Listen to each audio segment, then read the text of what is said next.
Bonjour à tous, vous êtes sur RFI, il est 16h à Paris, 15h à Dakar, le journal avec Audrey Dequina. À la une, ce vendredi, Donald Trump face à la justice pour le premier jugement pénal d'un ancien président aux États-Unis. La conférence de Munich commence aujourd'hui. Objectif, trouver la paix dans un contexte mondial plus qu'inquiétant. Nous verrons comment se passe cette première journée d'échange avec Gaspard Laniel. Et enfin, Mbappé dit au revoir au Paris Saint-Germain, la fin d'une ère pour le club et de nouveaux enjeux que nous expliquera Aaron Levaux en fin de journal. C'est une première pour un ancien président des États-Unis. Donald Trump sera jugé en procès pénal le 25 mars prochain à New York. Il aurait acheté le silence de l'actrice pornographique Stormy Daniels pour cacher leur relation. À quelques mois de la présidentielle américaine, quels sont les enjeux de ce procès, Eulalie Mérel ? Eh bien, même si le favori des Républicains demande des délais et qu'il crie à la conspiration et à la corruption des juges par le camp démocrate, l'ancien président s'est toujours servi des tribunaux comme d'une tribune politique et ce procès pourrait paradoxalement lui être favorable. La preuve en janvier dernier avec les premières primaires des Républicains qu'il remporte haut la main dans l'État du New Hampshire et de l'Iowa. Le futur candidat à la présidentielle de 2024 avait profité de son procès avec son entreprise, qui s'est terminé début janvier, pour dénoncer les machinations démocrates dont il serait la victime. Et ces déclarations touchent ses électeurs, puisqu'au même moment, il réussit à lever des millions de dollars pour sa campagne. Le procès au pénal, qui commencera le 25 mars, est historique, mais il est loin d'être le plus gros souci judiciaire de Donald Trump. Le républicain est également poursuivi par la justice fédérale pour sa tentative présumée de renverser les résultats de la présidentielle de 2020.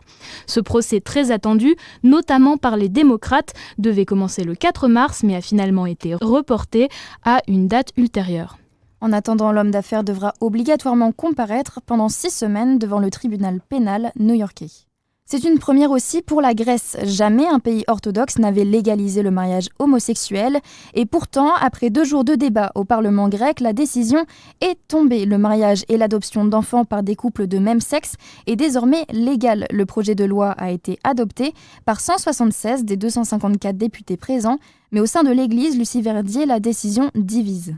C'est un vote historique pour la communauté LGBTQIA+ grecque, mais aussi un choc pour l'Église orthodoxe.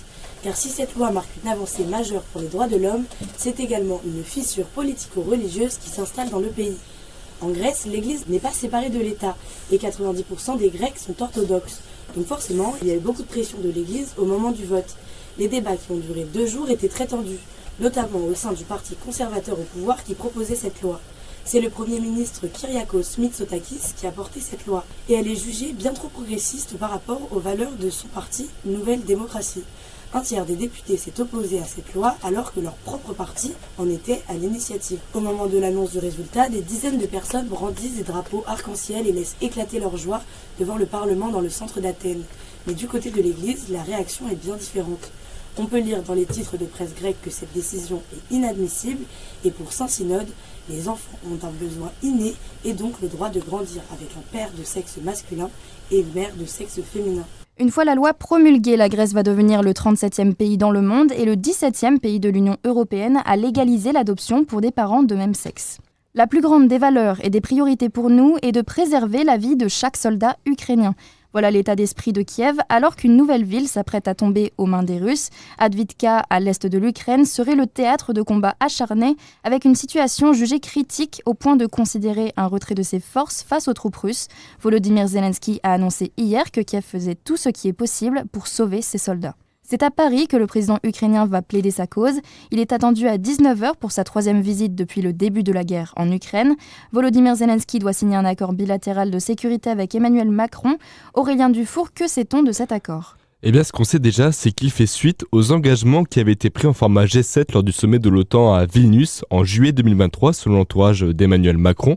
À l'époque, les pays du G7 n'avaient pas fixé de calendrier d'adhésion de l'Ukraine à l'OTAN, contrairement à ce que Volodymyr Zelensky espérait.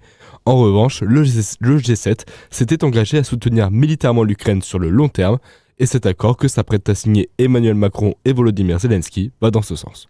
Et concrètement, que va permettre la signature de cet accord ? Alors on ne sait pas encore précisément les contours de cet accord, toutefois les engagements pris par les pays du G7 à Vilnius peuvent notamment porter sur l'envoi d'équipements militaires, la formation de soldats et le renforcement de l'industrie défensive de l'Ukraine. Dès demain, Volodymyr Zelensky continue ses déplacements avec comme destination l'Allemagne. Guerre en Ukraine, conflit israélo-palestinien, il était temps de parler défense et sécurité, et c'est là tout le but de la 60e conférence de Munich. À compter d'aujourd'hui, 180 chefs d'État, ministres et dirigeants d'organisations internationales se donnent pour objectif commun de trouver la paix à travers le dialogue. Et ça commence, Gaspard Laniel, par se rendre compte de la situation mondiale. Dès le début de la conférence, le diplomate allemand et président de cette 60e rencontre, Christoph Eusgen, a souligné qu'il y avait rarement eu autant de crises dans le monde depuis 60 ans. Les débats de la conférence de Munich, grand rendez-vous des experts mondiaux, seront donc bien évidemment dominés par les conflits internationaux, avec pour thème le renforcement de l'ordre international fondé sur des règles. Qualifiée de Davos de la défense, cette rencontre accueillera parmi les différents chefs d'État le président israélien Isaac Herzog, le secrétaire d'État américain Antony Blinken ou encore le président ukrainien Volodymyr Zelensky. Ce dernier plaidera sûrement pour un soutien plus important de la communauté internationale en faveur de son pays. Mais est-ce que la situation peut vraiment être réglée grâce à cette conférence ? Eh bien pour Yasmina Azrarguis, chercheuse spécialiste en géopolitique du Moyen-Orient, la conférence de Munich est une opportunité à saisir, notamment pour renouer le dialogue entre Israéliens et Palestiniens. Il ne faut pas sous-estimer la conférence de Munich, il ne faut pas sous-estimer toutes les opportunités et toutes les occasions qui permettraient aux Israéliens et aux Palestiniens d'échanger, mais également aux pays arabes de discuter avec les Européens. En plus de l'Iran qui n'a pas été invité à cette conférence, deux grandes absences à cette mini-assemblée générale de l'ONU se feront ressentir, notamment Donald Trump qui a tenu il y a quelques jours des propos très critiqués sur l'OTAN, et Vladimir Poutine, considéré comme indésirable à cette rencontre. Les politiciens présents ont jusqu'à dimanche pour débattre de solutions pour faire face à ces crises diplomatiques.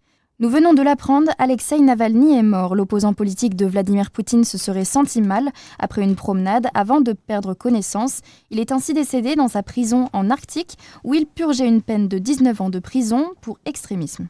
Les élections présidentielles sénégalaises n'auront pas lieu en décembre prochain. La demande du candidat Macky Sall a été refusée par le Conseil constitutionnel. Pour autant, la mobilisation ne faiblit pas puisqu'on ignore toujours quand auront finalement lieu les élections. Les jeunes se placent au devant des manifestations comme Jamil Bakari. Il nous décrit la situation à Dakar au micro de Nafida Abdillah. Actuellement, ici à Dakar, la situation c'est un peu compliquée. Il y a une manifestation qui va commencer aujourd'hui. Mais demain, ça va être très chaud parce que tous les opposants se réunissent pour dire au président Macky Sall que là, c'est impossible. Le vendredi passé, c'était au cas où. Ils ont envoyé un message en disant que personne ne peut sortir. C'est la première fois dans l'histoire du Sénégal. C'est la première fois. Le président ne peut pas prendre une décision alors que c'est pas cette décision lui appartient seulement. Depuis le début des manifestations, 3 jeunes hommes ont trouvé la mort. Une marche pour réclamer la libération de ce détenu a été annoncée pour le samedi 17 février. C'est toujours non. Joe Biden s'oppose à une opération d'Israël sur Rafah tant que la protection des civils palestiniens n'est pas assurée par un plan crédible et applicable. Près d'1,5 million de Palestiniens ont trouvé refuge dans cette ville, au sud de la bande de Gaza, où Benjamin Netanyahou, le Premier ministre israélien, a promis de mener une opération puissante.